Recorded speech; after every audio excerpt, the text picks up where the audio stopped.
Alright, I'm back, YouTube. I'm sorry about that interruption, but my phone ran out of memory. Well, now I know the limit to what my phone can hold. But yeah, I deleted some stuff, and now I'm back, and let's continue on. When we last left off, we were at Malefic Stardust, and all that does is protect Chaos Zone and be a 25 beater, and it's a pretty cool kid. So, next card, 3 Tour Guides of the Underworld. This card, yeah, I bet a lot of people are thinking, what? Tour Guide of the Underworld? Or maybe some people are thinking, Tour Guide of the Underworld, just like it's in every deck. And I put this in here for 3 reasons.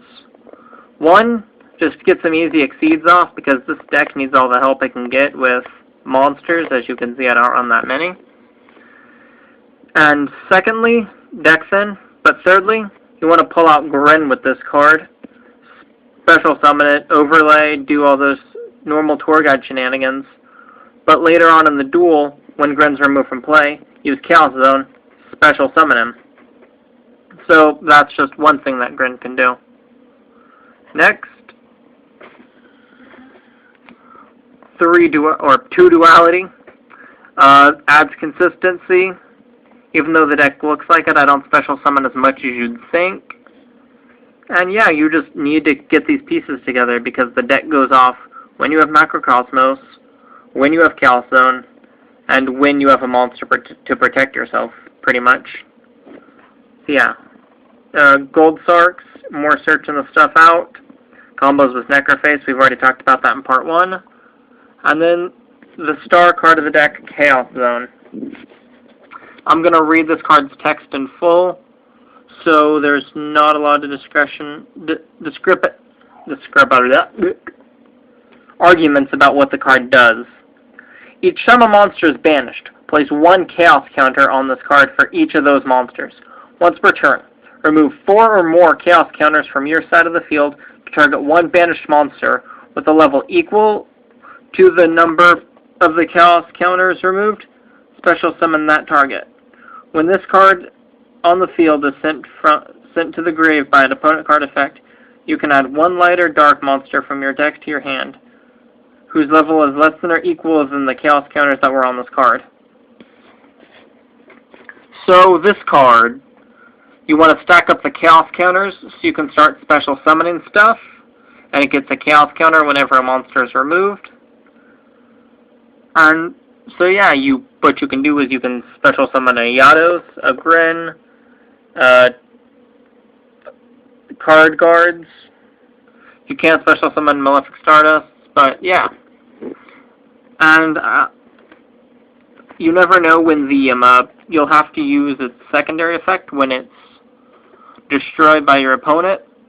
You get a special summon, so say you have Dimensional Fissure, and it gets destroyed. You can always special out a card guard, your Necroface, or a tour guide, just something just so you can keep field presence.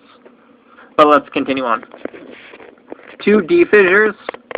I prefer Macrocosmos, but this is just so you can start getting your field presence up, because you want to prevent your opponent from getting graveyard control, because that's what this game has been about since pretty much 5D started, that a lot of decks revolve around the graveyard, and a lot of cards support the graveyard, so you want to take the graveyard out of the equation. Next, 2 Terraforming. As I've said before with these 4 cards, just gotta get the pieces together. Dark Hole staple, Heavy Storm. Sometimes you're gonna have to Heavy Storm yourself,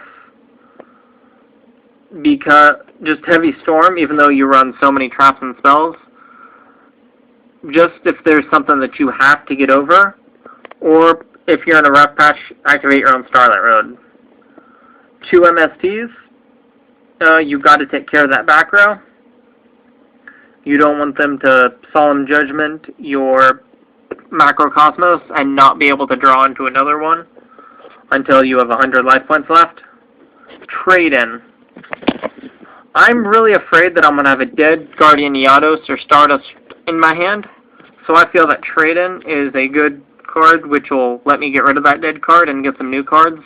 Well, I'm putting a lot of counters on zone. Then Allure fits the theme of when you draw 2 cards and then you banish. So you draw 2 cards, then you banish Necroface, the Necroface goes off. Or, I've done this before where you use it just blindly, and you don't draw into a dark monster, but you're able to banish some cards in your hand, piling up more counters on this, letting you go off. 3 Macrocosmos. This card removes any card that would be sent to the grave is removed from play instead. So, yeah, you're just powering this guy up, making him big and juicy. Next, 2 Starlight Roads. You have to protect your back row. You have to protect your spells and traps. Because that's what this deck is around, is keeping Macrocosmos or Dimensional Fissure and Chaos Zone on the field. Next, 2 Defissure. This card, a lot of people hate, and so you gotta play it because people hate it. Because it gets around Stardust, it gets around the Zenmaines effect, and it just keeps piling on counters to Chaos Zone, which is the point of this deck, is just put counters on Chaos Zone. And finally, 2 Dark Bribes. I added this in there for 2 reasons. 1, back to the story I talked about in part 1. The guy says he prefers Dark Bribes over Solemn Judgments, and to a degree I agree with them. But also, I think part of the reason I added this in is because I want my opponent to plus, get more cards that they can use, so they use them, and then they end up in they just get banished or something. And that's the deck. Oh, yeah, extra deck. The side is just where I store cards where I think might help, but they never ended up helping, or never made it into the deck. 3 Stardust, because you have so many cards that want to use him. He's the cool kid of this deck. 2 Zenmaines. There's a lot of space in this extra deck, so I just put 2 in there. And he's a really good card. Just does shenanigans. 3 Leviair Dragon. Brings level 4 lower banish stuff back, and so that fits the theme, so I put 3 in there. 1 Grenosaurus. Yeah, the Grenosaurus. Sometimes that extra burn helps. You never know, and I just didn't really... I had quite a bit of space in the extra deck, so I just threw him in there. Next, Leviair Dragon. It's a free 25 beat over tour guide, so why not add it? Ask Golem. I hate this card, but if you have the potential to bring him out, and you have the space in your extra deck, you should run him. So those are the rank 3s. And for the rank 4s, we have Maestroke, pretty much a Book of Moon / a Zenmaines, kind of. He's not always as easy to destroy, and you can use him as a Book of Moon to get over big stuff. Next, Roach, because Roach is Roach, and you never know when you're playing, say, Chaos Dragons, when you gotta take care of some stuff. Black Corn. I know, I just threw some 4s in here, and Black Corn made it in, because I thought, mostly because I like his name right now, Corn. And Utopia, because Utopia is Utopia, and Utopia is the Stardust of this format. So, that's the deck. As I said, I didn't put too much effort into it, but if you are a Chaos fan, tell me what you think about it, what I can do to make it better. Net deck it if you want, and we're stretching on to about the end, so thank you and goodbye.